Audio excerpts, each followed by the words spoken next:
Question 4 है, form the pair of linear equation in the following problem and find their solution if they exist by any algebraic method. ठीक है, हमसे कह रहा है जो एक प्रॉब्लम दी है उनके हिसाब से इक्वेशन फॉर्म करिए और अगर एग्जिस्ट करती हैं, उनका सॉल्यूशन एग्जिस्ट करता है तो उसको किसी भी अलजेब्रिक मेथड से आप सॉल्व कर सकते हैं।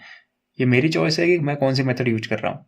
ठीक है, पहला पार्ट है, a part of monthly hostel fees is fixed. ठीक है, एक हॉस्टल का जो मंथली फीस है वो फिक्स्ड है। The remaining depend on the number of days one has taken food in the mess. ठीक है, और बाकी जो जो चार्ज है वो इस बात के ऊपर डिपेंड करता है कि आप कितने दिन मेस से खाना ले रहे हैं।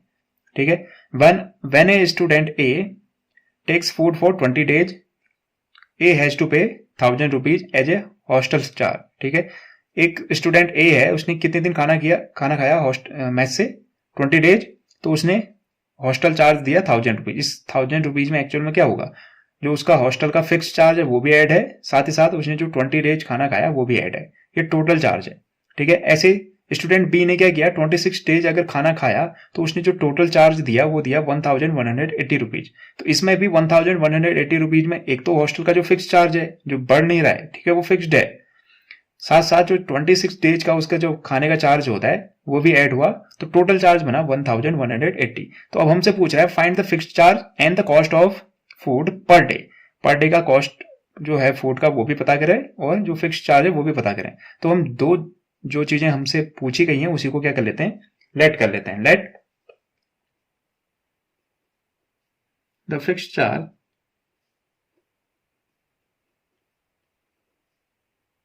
Fixed hostel charge is equal to X rupees, दूसरा cost of food per day. Per day food की जो कॉस्ट है उसे मान लेते हैं हम वाई रुपीज, यानी एक दिन अगर आप खाना खाओगे तो वाई रुपीज दोगे, 2 दिन खाओगे तो 2y, 3 दिन खाओगे 3y, ऐसे सो ऑन। अब क्वेश्चन में क्या कहा गया है, क्वेश्चन में कहा गया है अकॉर्डिंग टू द क्वेश्चन में ये कहा गया कि जो स्टूडेंट ए है वो कितने दिन खाना खाता है, 20 डेज। तो 20 डेज खाना खाता है तो वो कितना चार्ज पे करता है, वो चार्ज पे करता है 1000 रुपीज। तो इतना तो मुझे पता है, ये एक्स है, ये तो चार्ज उसको देना ही देना है, कुछ करे चाहे वो एक दिन खाना खाए या ना खाए, लेकिन ये हॉस्टल का चार्ज उसको एक्स रुपीज तो देना ही है, फिक्स्ड है। अब ये रेस्ट किसके ऊपर डिपेंड करता है, रिमेनिंग डिपेंड करता है कि वो कितने दिन खाना खा रहा है। उसने कितने दिन खाना खाया, 20 डेज, और एक दिन का चार्ज है वाई, तो 20 डेज का होगा 20 वाई। अब मुझे पता है उसने टोटल रुपए दिए कितने, ये स्टूडेंट ए है, इसने टोटल कितने रुपए दिए हैं 20 डेज के 1000। तो इससे मेरी एक फर्स्ट इक्वेशन फॉर्म हो जाती है, इसको मैं कह देता हूं इक्वेशन फर्स्ट। ऐसे जो स्टूडेंट बी था, स्टूडेंट बी के साथ भी सेम केस होगा, एक्स रुपीज तो उसको देने ही पड़ेंगे क्योंकि वो हॉस्टल का चार्ज है फिक्स्ड। अब बाकी बचा हुआ जो चार्ज उसने दिया वो क्यों दिया, क्योंकि उसने 26 डेज खाना खाया। तो एक दिन का है चार्ज वाई रुपीज, तो 26 डेज का चार्ज होगा 26 वाई। अब मुझे पता है कि टोटल चार्ज उसने दिया 1180 रुपीज। तो इससे सेकेंड इक्वेशन फॉर्म होती है। अब वो क्या कह रहा है, उसने ये मुझसे कहा था कि आप अगर सॉल्यूशन एग्जिस्ट करता है तो आप एल्जेब्रिकली किसी भी मेथड से सॉल्यूशन फाइंड कर सकते हैं। ये मेरे ऊपर डिपेंड करता है मैं कौन सी मेथड यूज करता हूं। जरूरी नहीं है मैं जिस मेथड से इसका आंसर ढूंढूं उसी मेथड से आप भी ढूंढें, आपको जो ज्यादा इजी लगती है आप उस मेथड का इस्तेमाल कर सकते हैं। तो मैं कौन से मेथड का इस्तेमाल करने वाला हूं, मैं करने वाला हूं फर्स्ट मेथड, एलिमिनेशन मेथड, क्योंकि मुझे लगता है वो ज्यादा इजी रहेगी इस सिचुएशन पे। क्योंकि मुझे क्या दिख रहा है, यहाँ पे भी एक्स है और इधर पे भी एक्स है और दोनों के कोफिशिएंट ऑलरेडी इक्वल हैं, लेकिन दोनों का साइन क्या है, सेम है। जब भी साइन सेम होता है एलिमिनेशन के केस में, अगर साइन सेम है तो आप क्या करेंगे, सब्ट्रैक्ट करेंगे, अगर साइन अलग अलग है तो आप ऐड करेंगे। तो मैं क्या करने वाला हूं, यहाँ इन दोनों इक्वेशन को, इक्वेशन 1 को और इक्वेशन 2 को सब्ट्रैक्ट कर दूंगा क्योंकि साइन अलग अलग है।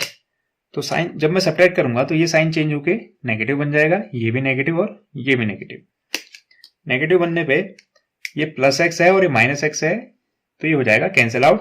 अब बच गया 20y माइनस 26y, तो रिजल्ट बनेगा मेरा -6y equal to, same case यहां माइनस में आएगी जो भी आएगी वैल्यू वो आएगी 180।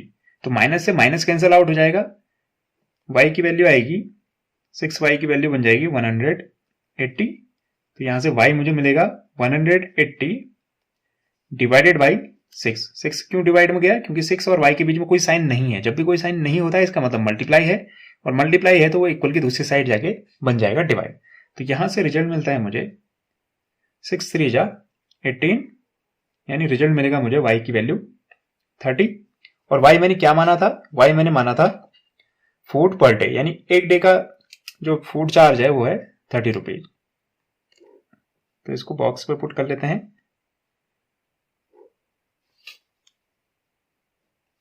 अब मैं क्या करूंगा, इस y को किसी भी इक्वेशन में प्लेस कर दूंगा।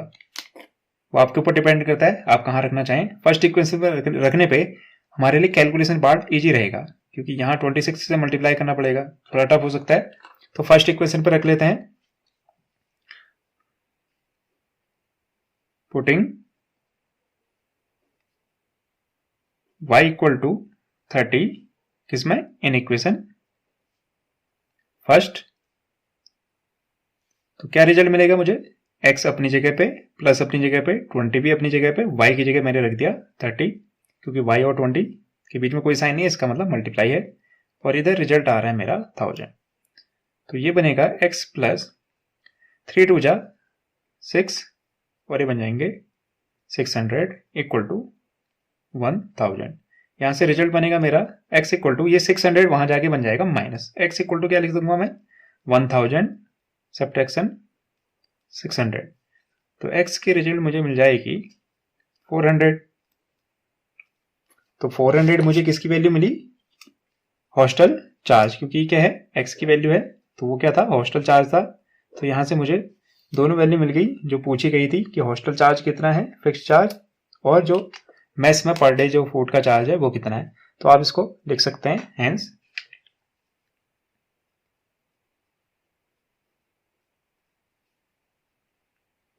Fixed charge, fixed hostel charge is equal to कितना है?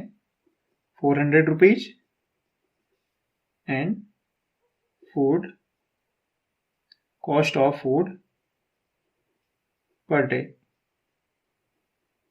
Is equal to 30 rupees. Exercise 3.5 question number 4 का सेकंड पार्ट है।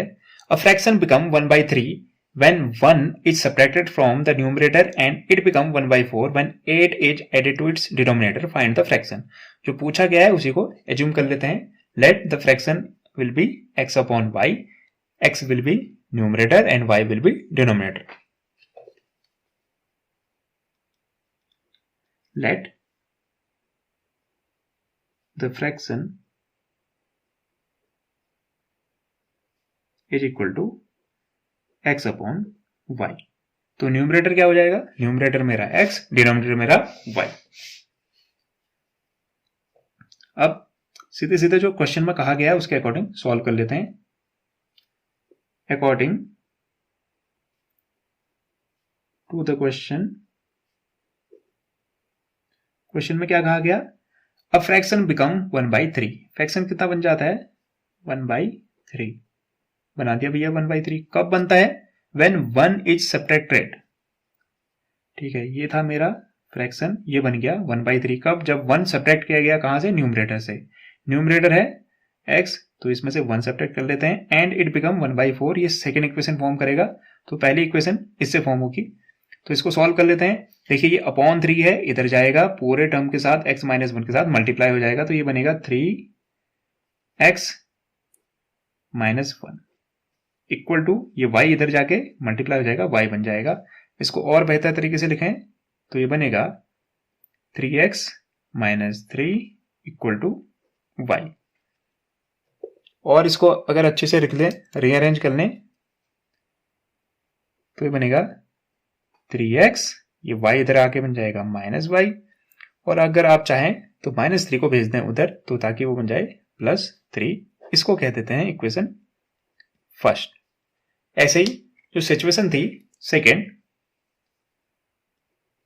ऑल्सो क्या गिवन है क्वेश्चन में कि जो फ्रैक्शन है x अपॉन वाई क्या बन जाता है 1/8, ठीक है 1/8 बन जाता है, सॉरी 1/4। कब? when 8 is added to its denominator, denominator है y, इसमें हमने क्या ऐड कर दिया 8, तो वो कह रहा है डिनोमिनेटर पे 8 ऐड करने पे वो बन जाता है 1/4। अगेन इसको हम सॉल्व कर लेंगे, ये जो 4 है ये मल्टीप्लाई हो जाएगा x के साथ और ये y प्लस 8 मल्टीप्लाई हो जाएगा 1 के साथ, तो यहां से इसको लिखा जा सकता है 4x is equal to y plus 8।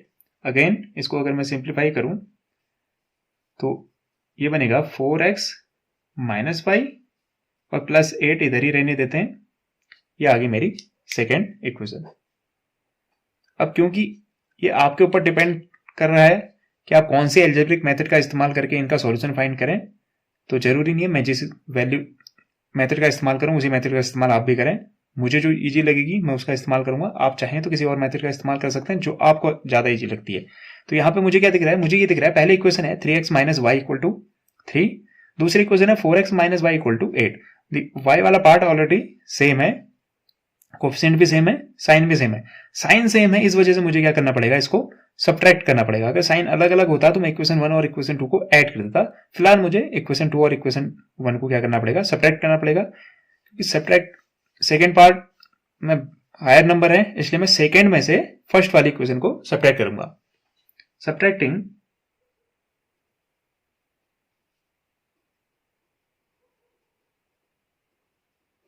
Equation 1 from equation 2,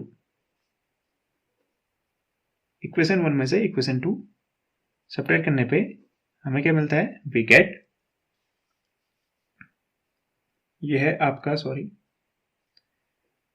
4x minus y पहले लिखा equal to 8, 3x minus y equal to 3, इसको सब्ट्रैक्ट कर देते हैं।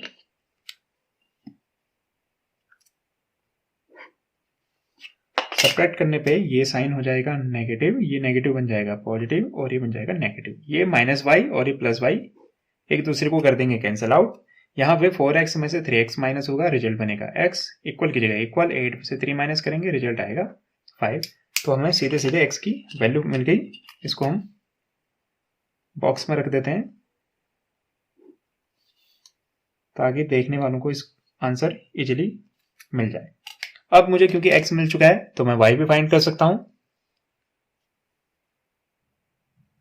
पुटिंग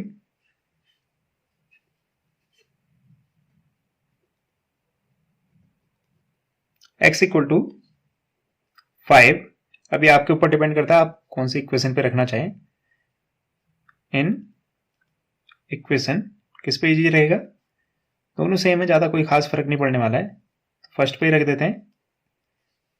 तो x की वैल्यू में फर्स्ट पे क्या रख दूंगा 5, इक्वेशन थी 3x यानी 3 इंटू 5 रखना minus y equal to 3, solve करने पे बनेगा ये 3 5 15 माइनस वाई इक्वल टू 3, ये 15 दूसरी तरफ जाएगा तो बन जाएगा माइनस 15 यानी माइनस वाई इक्वल टू हो जाएगा, 3 ऑलरेडी उधर था 15 भी उधर भेजा तो minus 15 minus y equal to बड़े छोटे नंबर में से बड़े नंबर को माइनस कर रहा हूं तो बड़े नंबर का साइन नेगेटिव आ जाएगा, 15 में से 3 माइनस करेंगे रिजल्ट आएगा 12, माइनस से माइनस कैंसिल आउट हो जाएगा तो y की वैल्यू मिलेगी मुझे सीधे सीधे 12। इसे भी ब्रैकेट पे प्लेस कर लेते हैं।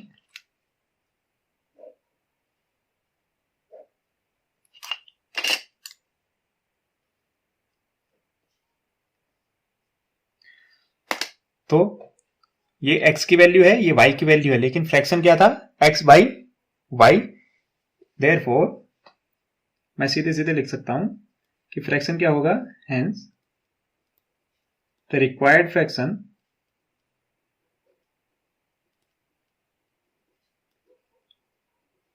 Equal to 5/12।